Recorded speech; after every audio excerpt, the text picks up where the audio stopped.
Hey, thanks for clicking on my video. I am Professor Doe and I'll be teaching you about reference angles. Now, some geometry knowledge is needed.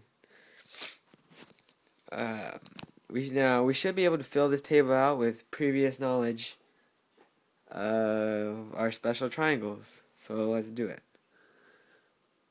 So sine 30, 1/2, cosine 30, we're at 3 over 2, tangent, we're at 3 over 3, sine 45, we're at 2 over 2, cosine, we're at 2 over 2, tangent 45, 1, 60, sine urge.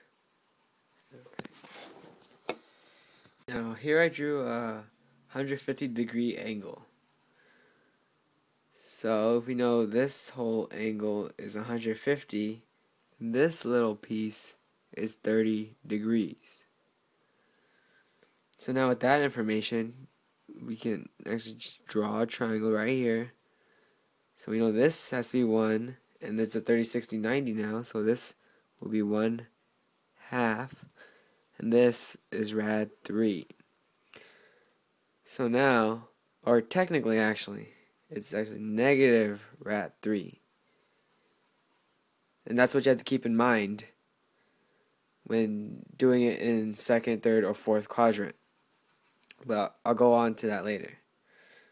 So it turns out that this is the same way as any 45-degree, like such as 135, or any 60-degree, 120. It holds true for every single quadrant. Here's a 45-degree triangle. So we draw the triangle, the right triangle. Alright, so we know this to be 1 for sure. Meaning this must be rad 2 over 2, and this is rad 2 over 2. Now remember to keep in mind of the negatives. So this would actually be negative rad 2 over 2. And so as you can see, this is the same thing as the 45-degree reference angles. Now here's a shortcut way of trying to memorize which is whether sine, tangent, or cosine is negative or positive in any quadrant.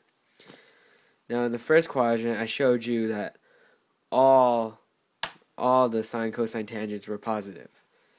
Now in the second quadrant only sine is positive. Third quadrant tangent is positive, and the fourth quadrant cosine is positive. Now a quick memorize device for this is all students take calculus. Thank you for watching this video to the end. I hope you enjoyed it. Catch you next time.